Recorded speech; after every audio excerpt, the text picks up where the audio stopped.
अनजान चाह के इस उपदेश में हमें यह गहराई से समझने को मिलता है कि असली ज्ञान किताबों में नहीं, बल्कि हमारे अपने शरीर और माइंड के भीतर छिपा है। केवल बाहरी पढ़ाई करना और प्रैक्टिस से दूर रहना उस इंसान की तरह है जो मुर्गियां तो पालता है, लेकिन अंडों की जगह सिर्फ बीट इकट्ठा करता है।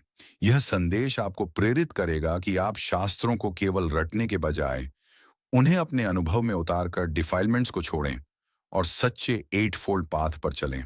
आए सुने अजान चाह का एक धम्म उपदेशक। क्या आप जानते हैं कि यह कहाँ खत्म होगा, या आप बस इसी तरह पढ़ते ही रहेंगे? डेन या क्या इसका कोई अंत भी है? तिथि वह ठीक है, लेकिन यह बाहरी पढ़ाई है, अंदर की पढ़ाई नहीं। अंदर की पढ़ाई के लिए आपको इन आंखों, इन कानों, इस नाक, इस जीभ, इस शरीर और इस माइंड को पढ़ना होगा। यही असली पढ़ाई है। किताबों की पढ़ाई बस बाहरी पढ़ाई है। इसे पूरा खत्म करना बहुत मुश्किल है। जब आंखें फॉर्म देखती हैं तो किस तरह की बात होती है? जब कान, नाक और जीभ आवाजों, गंध और स्वाद को एक्सपीरियंस करते हैं तो क्या घटता है? जब शरीर और माइंड स्पर्श और मेंटल स्टेट्स के कांटेक्ट में आते हैं तो क्या प्रतिक्रियाएं होती हैं?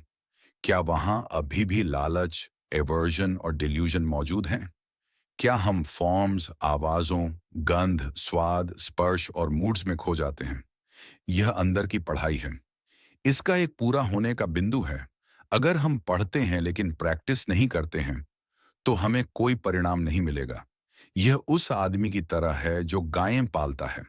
सुबह वह गाय को चराने बाहर ले जाता है, शाम को उसे वापस बाड़े में ले आता है, लेकिन वह कभी गाय का दूध नहीं पीता। पढ़ना ठीक है, लेकिन इसे ऐसा मत होने दीजिए। आपको गाय पालनी चाहिए और उसका दूध भी पीना चाहिए। सबसे अच्छे परिणाम पाने के लिए आपको पढ़ना और प्रैक्टिस दोनों करना चाहिए। यहां मैं इसे और आगे समझाता हूं। यह उस आदमी की तरह है जो मुर्गियां पालता है, लेकिन अंडे इकट्ठे नहीं करता। उसे जो कुछ भी मिलता है वह बस मुर्गियों की बीट है। मैं अपने गांव में मुर्गियां पालने वाले लोगों को यही बताता हूं। ध्यान रखिए कि आप वैसे न बन जाएं।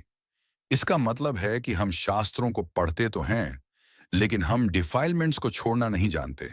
हम अपने माइंड से लालच, अवर्जन और डिल्यूजन को बाहर धकेलना नहीं जानते। प्रैक्टिस के बिना पढ़ाई, इस त्याग के बिना कोई परिणाम नहीं लाती। इसीलिए मैं इसकी तुलना उस इंसान से करता हूं जो मुर्गियां पालता है लेकिन अंडे नहीं उठाता। वह बस बीट इकट्ठा करता है। ये बिल्कुल वैसी ही बात है। इसी कारण से भगवान बुद्ध चाहते थे कि हम शास्त्रों को पढ़ें और फिर शरीर, स्पीच और माइंड के माध्यम से बुरे कर्मों को छोड़ दें। अपने कामों, स्पीच और विचारों में अच्छाई विकसित करें। मानवता का असली मूल्य हमारे कामों, स्पीच और विचारों के माध्यम से ही फलेगा। अगर हम केवल बातें करते हैं और उसके अनुसार काम नहीं करते तो यह अभी पूरा नहीं हुआ है। या अगर हम अच्छे काम करते हैं लेकिन माइंड अभी भी अच्छा नहीं है तो यह अभी भी अधूरा है। भगवान बुद्ध ने शरीर, स्पीच और माइंड में अच्छाई विकसित करना सिखाया। बेहतरीन काम, बेहतरीन स्पीच और बेहतरीन विचार विकसित करना सिखाया। यही मानवता का असली खजाना है। पढ़ाई और प्रैक्टिस दोनों अच्छे होने चाहिए।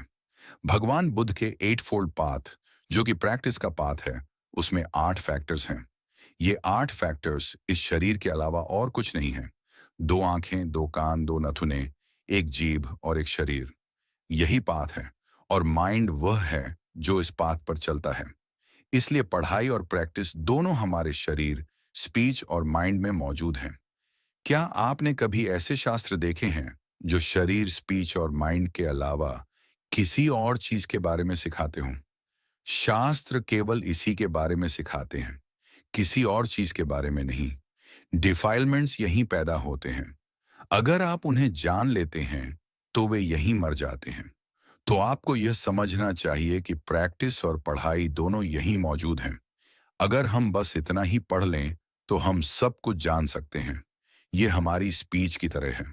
सच का एक शब्द बोलना जीवन भर गलत स्पीच बोलने से बेहतर है।